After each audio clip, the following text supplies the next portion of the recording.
Connor's gonna video you if it's okay. Yeah, that's fine. If I would have known, I would have done my makeup, but thanks heads up. You have return air coming in the back, pretty simple. Just a wide opening, and then a set of return fans. Fan wall technology, I believe there's 2 fans in here. Make sure I'm not lying to you. There are 2 fans. 1 VFD per drive. So the way that's designed, it's the fan wall's got backdraft dampers on the front of it.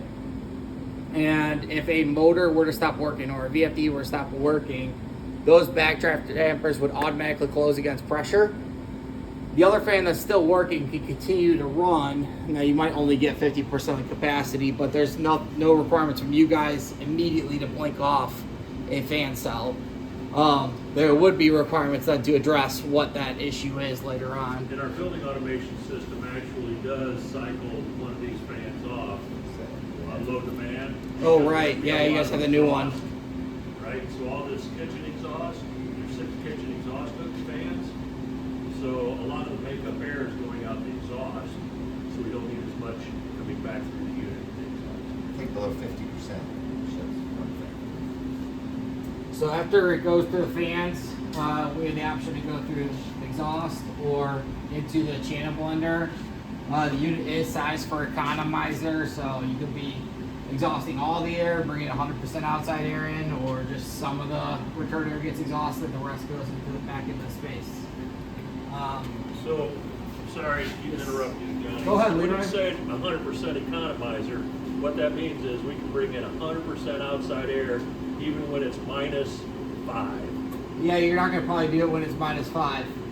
Zero. What you're going to look at is economizer. There's certain temperature parameters that the BAS is going to coordinate. It might be between 55 and 65 degrees outside and not super humid, so not a rainy day.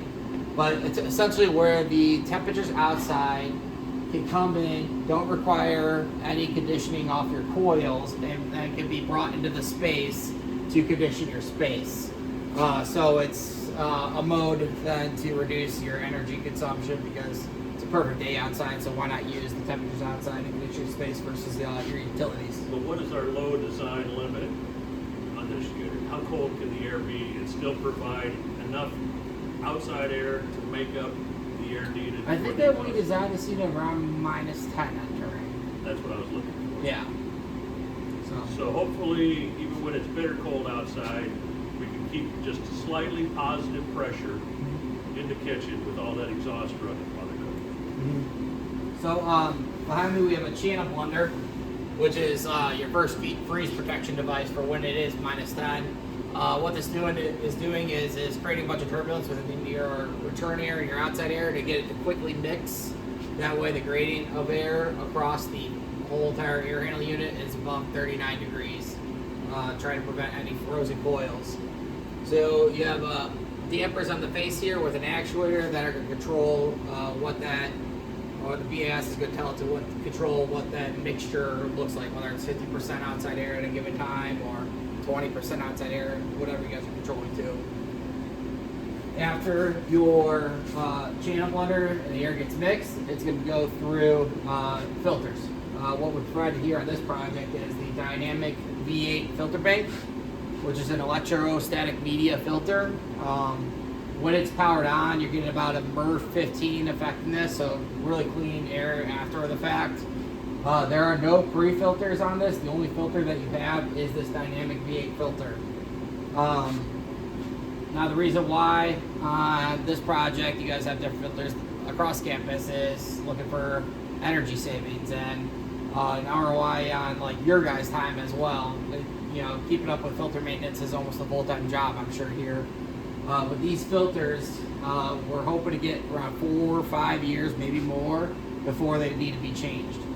So the initial pressure drop on these filters is right around 1/3 of an inch. I think slightly less on this unit. And the recommended filter pressure drop change is 1 inch. Now you don't have to change it at 1 inch. If you're still running your supply fans fine, the return fans are running fine, you're getting enough air in your system, you're meeting your static pressure set points, I mean, you can run these up to 1.5 inches, just how they get tested up to. We've had customers that run them up to 1.5 inches, as long as they have the fan power. Now the drawback on that is, since like the design of these to have a small initial pressure drop, your fans don't have to work as hard to deliver that air to your space. So as the static pressure increases, the fans have to work harder to deliver that same amount of air to the space. We'll go through changing these filters here after we get through the rest of your handler. Hot water coil, chilled water coil with UV lights. UV lights are here to prevent any scaling on the downstream side of the chilled water coil to keep that clean. This window right here, it's UV rated.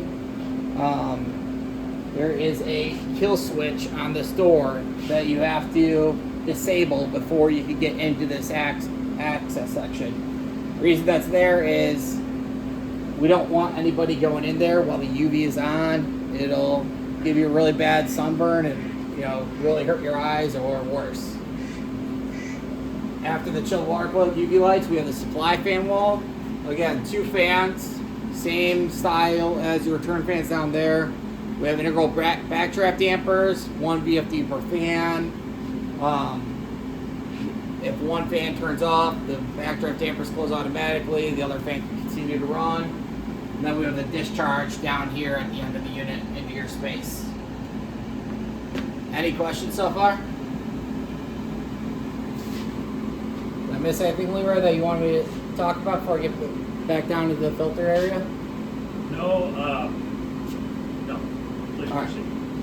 Can I disable the unit? Or Great, yeah. I think last time we did it when it wasn't disabled, Oh, and that's it was right. kind of a pain in the butt to put the filters back in, Yeah, but no, we don't want to shut them down right while they're cooking downstairs. okay. We don't necessarily have to pull it like you did last time. Okay. So Why don't I just open the door and show it then? yeah, a little look in there is good, but Yeah. those filter panels can be replaced but not washed, correct? Correct. You can vacuum them off the face, and but you can't wash them. And they need a So- vacuum probably now. When it's time to get these filters changed, you're gonna have to call Midwest Applied Solutions for the replacement set of media. It has to be sourced through a dynamic. That is different than your UV lights. Your UV lights, you can go to bulbs.com or wherever you guys source your bulbs and get similar spec UV bulbs. You do not have to come through us.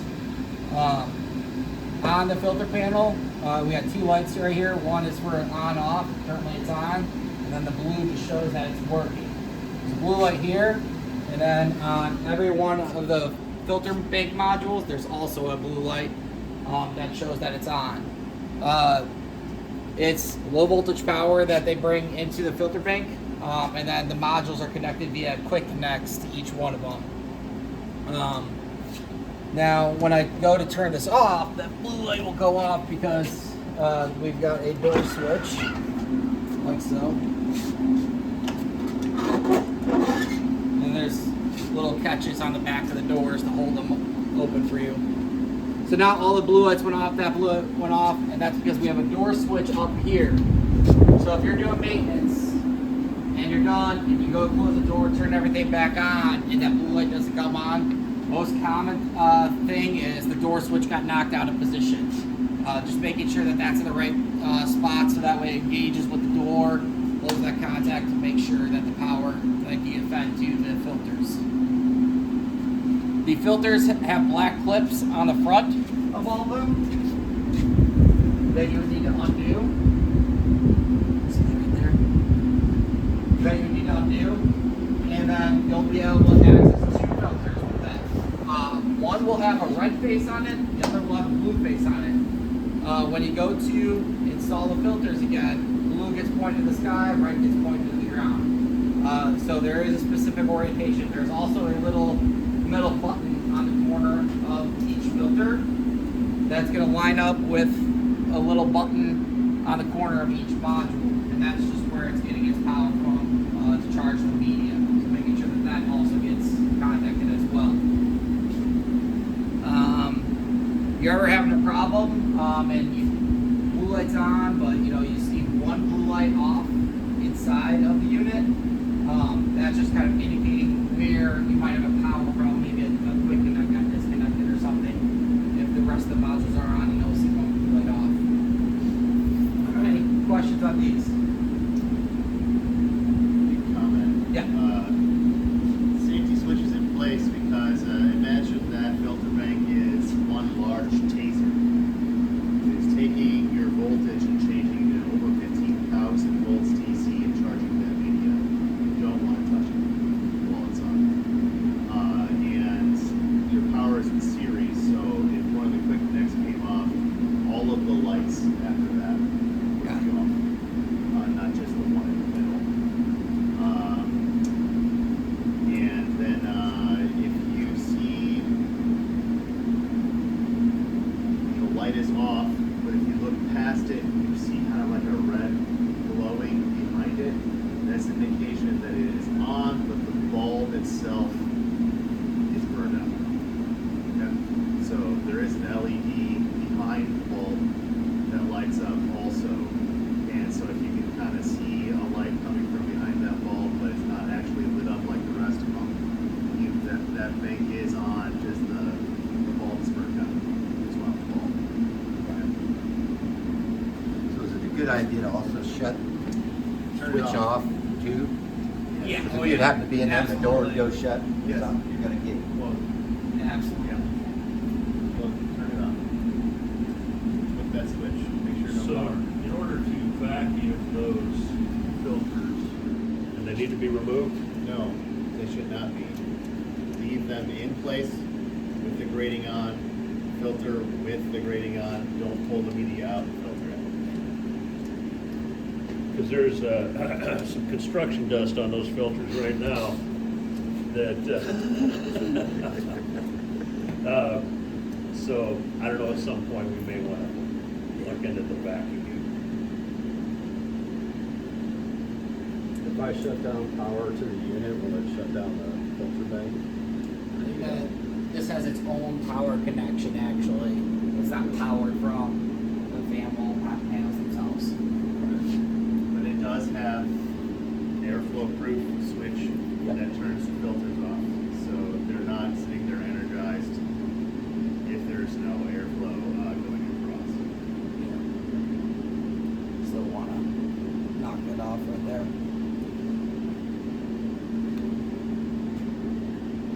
You have a Dwyer gauge on here as well that's telling you what it's reading for its pressure drop across the filter bank.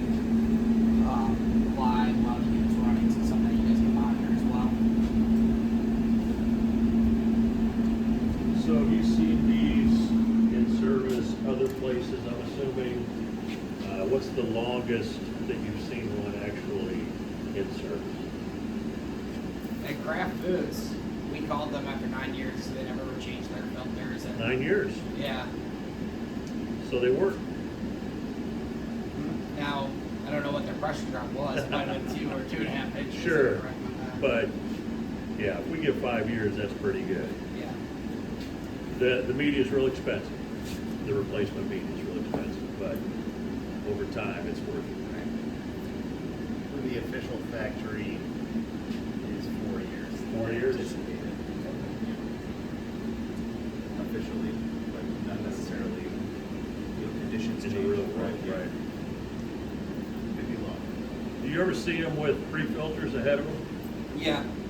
We got some hospital jobs where IDPH requires 2 sets of media Okay. with the Airstream.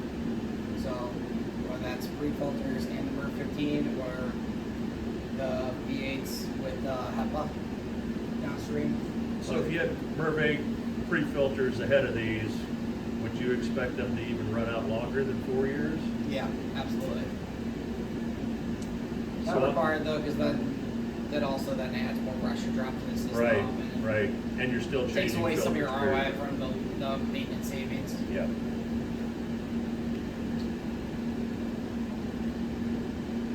If you're seeing a big pressure drop on it, and it's only been 7-8 months, great time to take the vacuum out, clean off the face of it. You'll see that pressure drop decrease. Because right now we're what? Where are we at? It's not on. It's pretty low.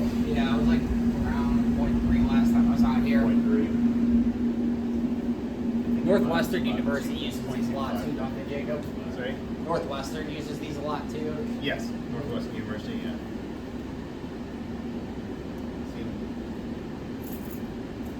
There and seen them more and more in hospitals too. If they put that with downstream of Yes. that. Any other questions on the filters? So if we did have a HEPA filter downstream, would it extend the life of the HEPA filter or no? Can't really say it would because HEPA filters, a lot of them are like time variables. Yeah. And I don't know how they would prove. You have to have like something to measure the organic compounds inside of it to say yes or no. Right. So like I know Dynamic does have an official statement like yes, your HEPAs last longer. They have cases where your customers use it to make their HEPAs last longer, but it's at their own risk and Right. testing. Of course, if your HEPAs were downstream of your UV, would that matter? Maybe killing more bugs? Maybe.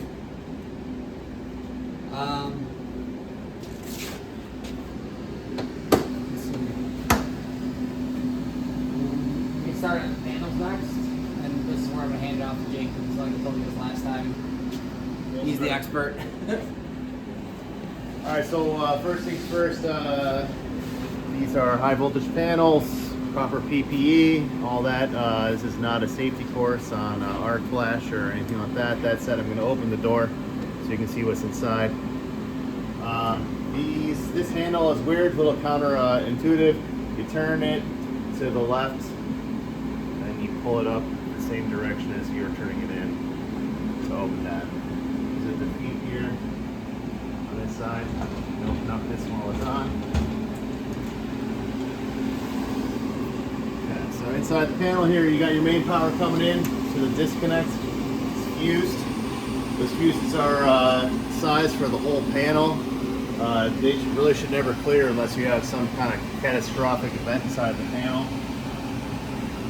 Leaves there, goes to this line reactor. Line reactor's filtering out the some of the harmonic issues that you might get from having the frequency drives in place. Also helps the frequency drives, cleans up the voltage going into the drives as well, help them out as far as heat and power consumption.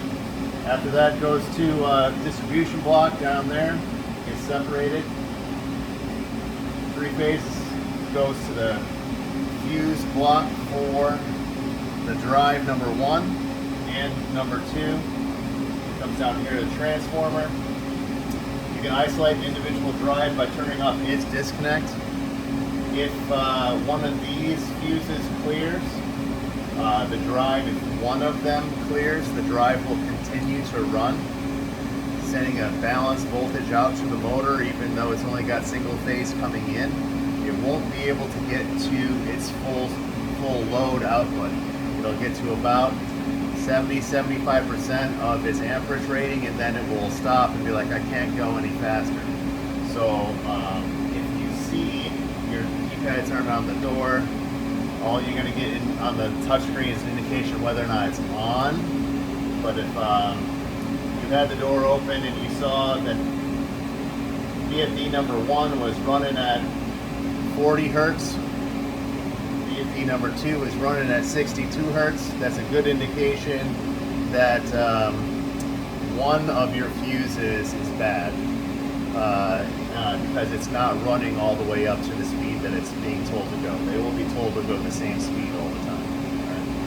So that's a good indication you have a bad fuse. If you do need to isolate a motor, the way to do that would be to turn off the drive for that.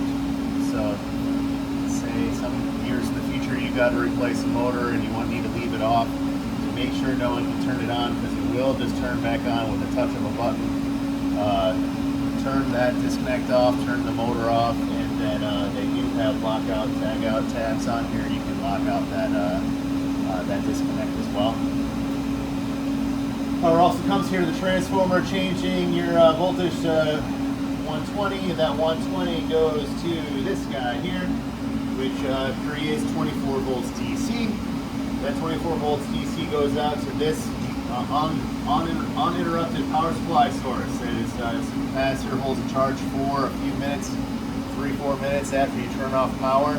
Maintains power to your PLC and your touchscreen. That's just so that if you get a momentary power outage, the whole thing doesn't need to reboot back up again before it takes off, right? And the drive should be able to ride through momentary outage. You drop down a little bit and then come back up again, but you won't need that. You won't have like a 2-minute shutdown while it all, figures out what the heck it is again, right? Like I said, momentary power outage could take out your safety relay, which would stop the drives anyway, until it re-enabled through the building automation. Are there any bypass on these drives? There is no bypass. You have redundancy. You have redundancy with the drives and the motors. This is not N+1, is it? This unit? Okay. So you probably, where are they sitting at, like 60% airflow? 60, yeah. So if you lose a single motor, you'll get somewhere between 60 to 70% of your design airflow, which is definitely better than nothing. These units are designed to overspeed, so 60 hertz is not your 100% with these units. I still can't quite wrap my mind around it. 75 hertz is the max on the supply here, and I'm not sure what to return. You're able to accomplish that with the design of the fan wheels and the cones, allow you to move faster than 60 hertz and still produce more air on the fan curve, which is not the case with traditional like squirrel cage motors. But there's nothing specific about the motors other than they're pretty standard motors, right? Yes, your motors,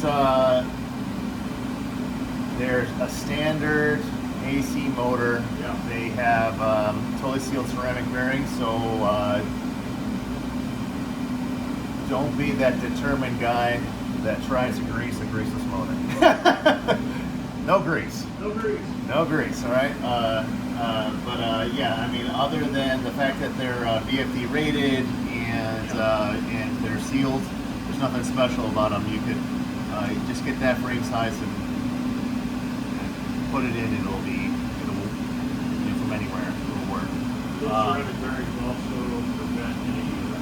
It helps with the ground fault issues that come with having frequency drives. Your path of least resistance won't be through the bearings anymore, so you won't see pitting. They're non-conductive, so you won't see pitting with the bearings. Less likely to have bearing like an issues. Aegis ring, but it's right in the bearing. Correct. Well, the Aegis ring, yeah. There are other ground fault issues also that the Aegis ring helps out with, but generally, yes, that will. The Aegis ring is supposed to help extend the life of the motors for the motor bearing. The reason I brought that up is, like Johnny mentioned earlier, we're locked in on where we can source our filters, but not necessarily our motors. Correct. If you needed to get a new motor, you could change the manufacturer if you wanted, as long as it's the same frame size and the same RPM. Then you're okay. Not that I wouldn't want to buy from Johnny, I'm just saying, if we got a motor down, we need one in a hurry, Correct. and we need to find it somewhere else. Yeah. Will you be the ones changing the motors if you have that scenario? Okay. All right. That's the inside of the panel, and we'll go over the motors in a second. Interface. 3 DPs down here, differential pressure. Transducer number 1 and 2 are the differential pressure on either side of the fan, which is going to translate into CFM. And DPT 100 is the total static pressure. That's not duct static, that's just the total static pressure from one side of the wall to the other. Okay. So you can see on the main screen here, you have 3.29 inches of total static pressure right now. that does not necessarily translate into 3.2 inches of static. This is done. Now our ducks probably running about 1.5. Lovely. I love these things. My favorite. Why not? Alright, I'll get that closed later. Main screen here. You have your CFM output. That's a totalization of the two motor totalizations, your total static pressure across the fan. Optimization is off currently. Optimization is the PLC will determine that the motor is running at a certain speed and below a certain current, and inside that we don't need both fans on, so I'm going to turn one to one and see how I do.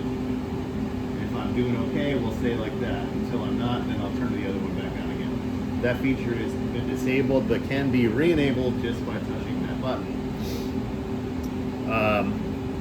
You're currently in CFM control, meaning that BAS is giving a set point for a specific CFM, and the PLC is running a PID loop and determining how fast the fans need to run in order to meet that set point.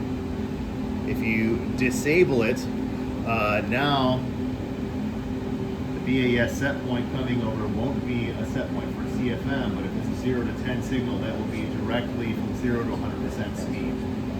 So if for some reason you needed to lock it in at a specific speed, you can disable CFM control on the unit and send a 50% signal or whatever through the network, and it'll just tell it go that speed from your front end.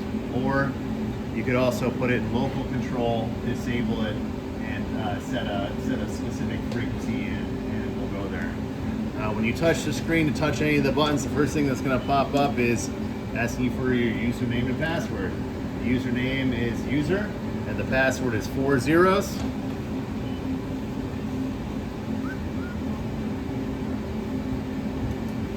I hit it 4 times, you notice 8 stars appeared. It's just always 8 stars. Okay, now the password is in place. Nothing changed. After you've entered your credentials and you do something, then it will allow you to change it. So I'll change something now that won't do anything. It's gonna say 59 hertz. I'm gonna change that to 60. Enter. We're in auto. It's gonna go right back to 59.2 because the auto signal is overriding that. System is in remote. Is the status screen on the unit. If you go to VFD status, you have the individual drives there. You can disable an individual drive by touching that button, but it will only remain disabled for as long as until automation cycles the start signal. So if you disable that, touching the button, automation says turn off, and then the next morning says everyone run again. They both turn back on again, right? Or depending on their logic, if they have status coming back to them and they say this is supposed to be on and it's not on, I'm going to tell it to start again. It could come back on then. So that's what I was saying. You need to isolate a drive or a motor, flip off the disconnect, and make that drive turn off so it definitely doesn't turn back on again. Okay? That's your screen. If you go to setup,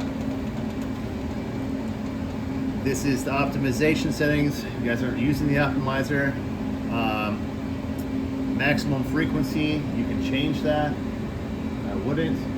There's the design frequency that it's supposed to be at.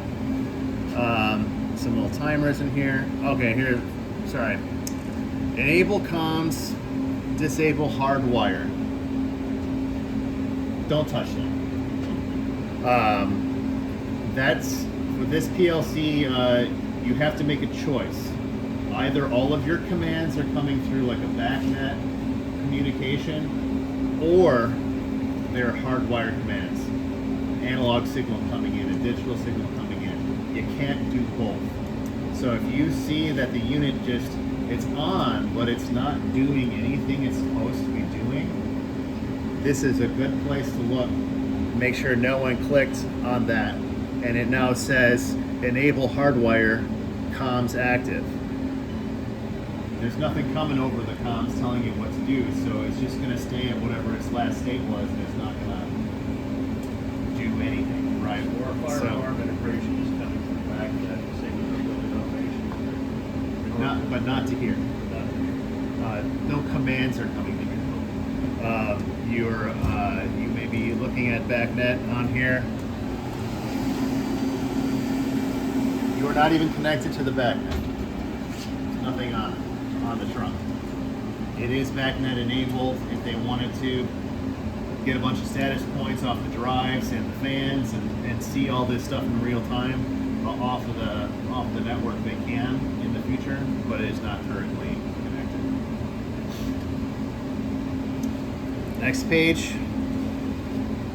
This is where you set whether or not the hardwire signals are 0 to 10 or 4 to 20. They are set at 4 to 20. Obviously, you don't want to change those, or else you won't get the right command anymore. Now you'll see that the fan status that's 5,700 on that fan, 6,000 on the other. It's not abnormal to see a bit of a variation between the two fans because the airflow is not going to be exactly equal on the two. But what you're seeing on the front on the front screen is the totalization of those two fans. The maximum number of fans you can have on a fan wall from Hunter is 32 fans. So they list all 32 fans. You only have 2. So the only one you have to really concern yourself with is the front 2. If you see one fan is showing 0 CFM or something like 500 CFM or 1,000 CFM or something like that, and the other one is showing 6,000, you are controlling this to CFM. So that is presumed that the CFM is accurate coming back to the unit. Sometimes you can get condensation in the poly tubing that connects it to the cone, which will mess with your differential pressure. And now, even though the fans are both running at the same speed, they are producing roughly the same amount of CFM. One of them is recording back this, giving half of that, so that they may speed up faster and you're providing even more CFM than you're supposed to be. Right? Good way. Not often. If it does happen, just disconnecting the poly and putting some air through the line will help it. I would take the poly off here at the pressure transducer and blow it out, as opposed to blowing it back into the transducer.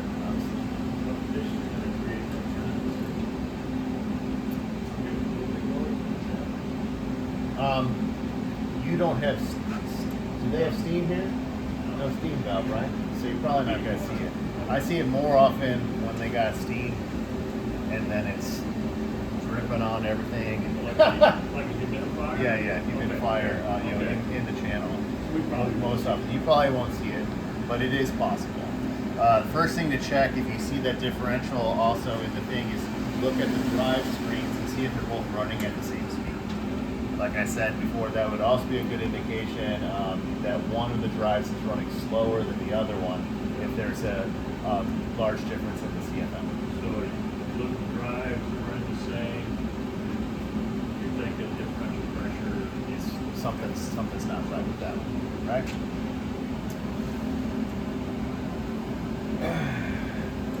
These are all things that are off that you don't want to turn on. If you turned on the damper interlock, you would be waiting for a damper end switch coming back, which you don't have. So it would just never run. It would just say damper end switch open, waiting for the damper to open up, and you don't have it. So none of these things are active. In the maintenance screen here, this is where you would put your BACnet information in the future if they ever needed, if they wanted to connect to the BACnet, you would set your address and baud rate and stuff like that through there. And alarms. again, it lists all 32 potential drives. You only have 2, so the only 2 you'll ever see anything on is the first 2 zeros here. Is the drive in fault, or is it just not ready to run? A 1 means that it's not ready or faulted. 0 means everything's fine. So this is a very nondescript value of what's going on with the panel. Generally, you want to see all zeros. If any one of these things turns into a 1, a box will also appear in the upper right-hand corner of the display that's red. It says alarm. Something is an alarm. And you can go from the screen here to see what it is beforehand. Before having to open up the door, sort it out. Okay. The return side is going to be exactly the same, like components on the inside, just smaller drives, smaller panel.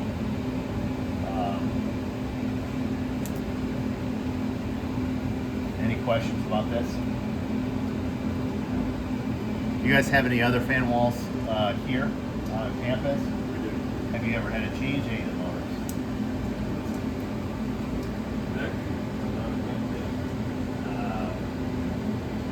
Student center. These units have a 100-year guarantee. Nothing will go wrong. I told you. Well, if you do have to change a motor, come look at here. Their motors are on a plate that's on a track inside there. Before you loosen anything up, I recommend taking a Sharpie, marking the heck off it. Mark all the corners of the plate itself. Mark the corners of the motor on the plate, so that when you put it back, it goes back in the same location. You want to make sure you have the power disconnected. Then I would take the whip off of the motor. Then there's 8 bolts, 4 on top, 4 on the bottom, holding the plate in place. Take those out using no chain fall in here. Best way to do it is take it out, turn it around, put it back in. Then there's a hub on the wheel. You gotta crack it to take the wheel off. So you're gonna take some 2x4 something and get it into the fins of the fan, top and bottom, and wedge it inside of the cube so that it can't spin. So you can crack your hub. It loosens up the compression bolt in there. Well, the sleeve will let loose. You'll be able to slide the wheel off. Change the motor, put it on the new one on, put it back on, reverse process, tighten it back up again before you pull the whole thing out, turn it around, stick it back in again, back in the same exact place as it was before. Spin it by hand, make sure that the wheel isn't rubbing on the cone. The proximity to the cone and the fan wheel itself is important. If it's too far away, you're not going to get the airflow you're supposed to get out of the fan. If it's too close, it'll touch, rub on it, and your aluminum will rub away or, on the fan wheel. So getting it close to it as possible is great. The likelihood of you having a top to bottom issue is less likely because it is a level plane and it's already balanced, but it does have rubber absorbers on the bottom of the motor, so as you tighten that down, you could theoretically compress the front side more than the back side, which would tilt the fan down towards the cone and potentially be rubbing on the top. But most of the time, if you've got rubbing, it's going to be on the left or right of the fan wheel. So a really minor tap on one side, spin it again, see if it goes away. If it doesn't, tap the other side, see if it goes away. And usually if you run your finger around it, around the outside, you can tell, okay, where am I where am I touching? What side do I need to tap on? That's the easiest way to do it. If you can't get it that way, then get it as close as you can, lock it down, and then you got to go to the other side of the fan. Take the backdraft dampers off. There's going to be 8 bolts holding the cone in place with washers on them. You loosen all those, and you can just adjust the cone itself until it's centered in it, and then tighten all those back down again, and you have a problem. But that's more tedious process than the little adjustments on the motor side. Yep. You're gonna need a T40 Torx to take any of that stuff off on that side, and a 9/16 wrench on this side. And a hoisting point. And a hoisting point, which doesn't Exist. Doesn't exist in this unit. This level- They're not light motors. Yeah. But So you're gonna manhandle it without that hoisting point, just spin it around?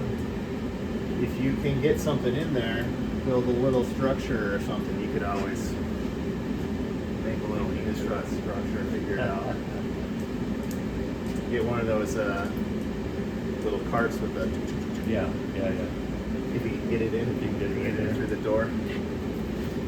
So the whole plate's coming out, Whole plate, motor and wheel, yeah. end wheel, spin around, put it back, break the hub apart. Yep. Put it back in.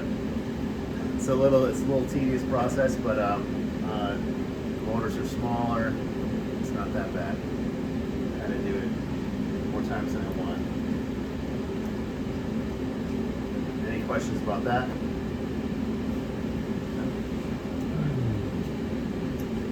Turn it back over to John. Anything else you need to go over? Yep. The only other thing I want to touch on is condensate. Downstream of the chicken water coil section, right there, you have an active condensate trap going to the flow drain. The rest of these are all just floor drains that are non-active. Drains are there if you have to wash down the unit pedals, the water is somewhere drained. Think through freeze protection in the winter and protecting the coil. Chicken water coil that is. I'm sure you guys all have standards already for that.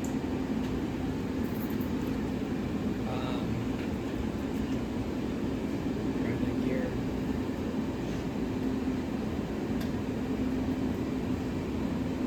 Any other questions?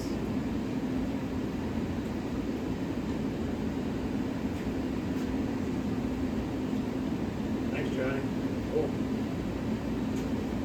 Thank you, Jacob. Jacob, trying to get things aligned again. Well, with extension, yes.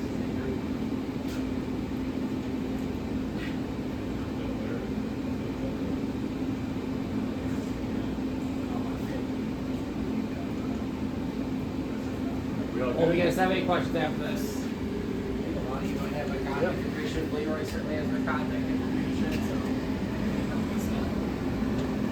Turn it off. We're gonna look, you got time to the apartment center? Yes.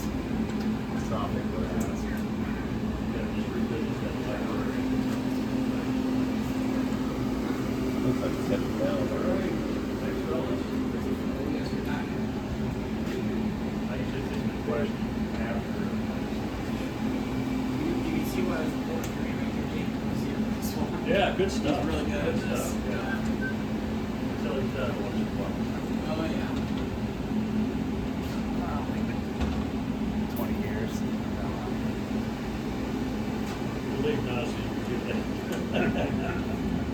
Nice to get the hammer out.